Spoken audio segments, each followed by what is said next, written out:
ఒకానొక ఊరిలోన ఉన్నారిద్దరు మిత్రులు. ఒకని పేరు మాధవుడు, వేరొకడు దూషణుడు. భరతావని మెచ్చదగ్గ యోధుడు మన మాధవుడు. రాజులకే కన్ను కుట్టు సంపన్నుడు దూషణుడు.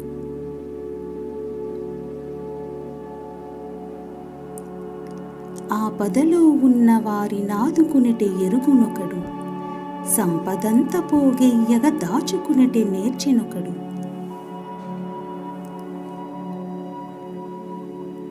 ఒకానొక్క శరదృతు నిసి నిండిన రాత్రిలోను చలి కునుకుతు దీనంగా ఆకలి దప్పికలతోను ఒక వృద్ధుడు దూషణుని తలుపు తట్టే యాచిస్తూ పట్టెడన్న మెట్టమంటూ వేడుకొనెను ఏడుస్తూ.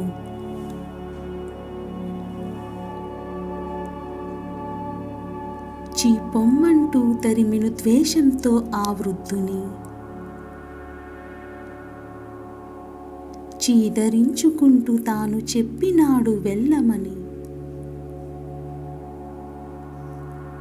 నిరాశతో వెనుతిరిగే ఏమీ తోచని వృద్ధుడు తిరిగి తిరిగి చేరినాడు మాధవుని ఇంటికతడు. వృద్ధుని దీనావస్థకు చలించిపోయినాడతను. కడుపు నిండా తిండి పెట్టి కంబలిచ్చి ఆదుకొనెను. తిరిగి తిరిగి నెత్తురోడిన కాళ్ళకు మందు రాసే వృద్ధుడిని దురించేందుకు గడప గదిని తానిచ్చే. ఉదయాన్నే లేచిన వృద్ధుణ్ణి చూసి ఉండమనగా బాటసారి నుండలేను అనెను వృద్ధుడాదరంగా. సరేనంటూ తనకు తోచిన సాయం అందించే ఆ వృద్ధుని గౌరవంగా సత్కరించి సాగనంపే. పేదల కండగా నిలిచే మాధవుడు కాలగతిను ధర్మకర్మములను చేస్తూ దైవానుగ్రహమొందెను. ఇటు మరి ఆ దూషణుడు ఆస్తులను పోగెయ్యగా మానవత్వమే మరచి చేశాడెందర్నొదగా. నిష్కపటంగా ఒకడు ప్రజలకు సాయం చేసే, కపటంతో వేరొకడు జనులను మోసం చేసే. కాలం పరుగులు తీసెను ఆ మిత్రులు వృద్ధులైరి. కాలంతో పరుగులెడుతూ చెరో పట్టణం చేరిరి. దూషణుని సంపదంతా దోచుకొనెను దొంగ ఒకడు. బిడ్డలు అక్కరకు రాక దీనుడాయెనప్పుడతడు. భిక్షాటన చేస్తూ తాను వేరే పట్టణము చేరే. ఆకలితో అలమటిస్తూ గొప్పవాని ఇల్లు చేరే. అది ఎవరో కాదు సుమా, మాధవుడే తలుపు తెరచే. మిత్రుని తా గుర్తుపట్టి కౌగలించుకుని ఏడ్చే. మిత్రుని ఆతిథ్యముంది హాయిగా విశ్రమించినతడు. ఉదయాన్నే సందడి విని హుటాహుటిన లేచెనప్పుడు మాధవుని ఇంటికెవరో వచ్చి అతని సత్కరించే. దాన్ని చూసి దూషణుడు మిత్రుణ్ణి ద్వేషించే. అపర కుబేరుణ్ణి నేను ఐతినిలా బికారిలా. అల్పుడు ఆ మాధవుడు ప్రజ్వలించే దివిటీలా.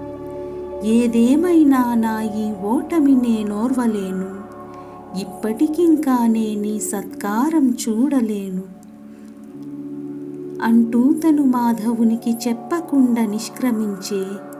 కాలం గిర్రున తిరిగెను, మారినవి ఋతువులెన్నో. ఇద్దరి మిత్రుల భూలోకయాత్ర ముగిసినది. చేరినారు ఇరువురు ఆ యమలోకపు ద్వారానికి. అందరి పాప పుణ్యాలను లెక్కిస్తూ శిక్షింపగా వేచి చిత్రగుప్తుడచట యముడాజ్ఞను పాలింపగా. ఎన్నో పుణ్యాలు చేసే పుణ్యజీవి ఈ ధీరుడని మోక్షమిచ్చి స్వర్గానికి సాగనంపె మాధవుని. తదుపరి దూషణుని చూసి చిత్రగుప్తుడిటు పలికెను. పాపి వీడు నరకంలో గడపవలెను అని చెప్పెను. అది విని తను ఓర్వలేక దూషణుడు ముందుకొచ్చి న్యాయం కాదిది నన్నిల శిక్షించుట పట్టుకొచ్చి ఇద్దరము మిత్రులమే, ఏమిటి ఈ భేదభావం? అతనికి ఇచ్చారు స్వర్గం, నాకెందుకు ఈ నరకం? అది విని యమధర్మరాజు వాణ్ణి చూసి కోపగించే, నీ వేసిన తప్పటడుగు ఇచ్చట నిన్ను నిల్పించే. నిన్ను సాయమాచిస్తూ వచ్చిన వారందరినీ తరిమినావు స్వార్థానికి, ఆదుకోక ఒక్కరిని.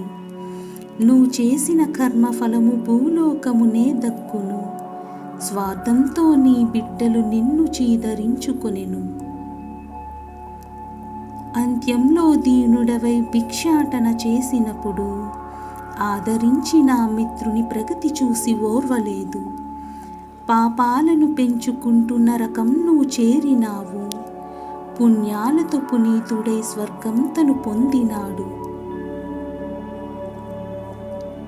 నీ కర్మం అనుభవించు సమయం నీకొచ్చినప్పుడు పశ్చాత్తాపం పొందక తప్పులు పెంచావు. అప్పుడు తన తప్పుల చింతిస్తూ దుఃఖంతో కుమిలినాడు, చేసిన పాపాలకు శిక్షలను భవించినాడు.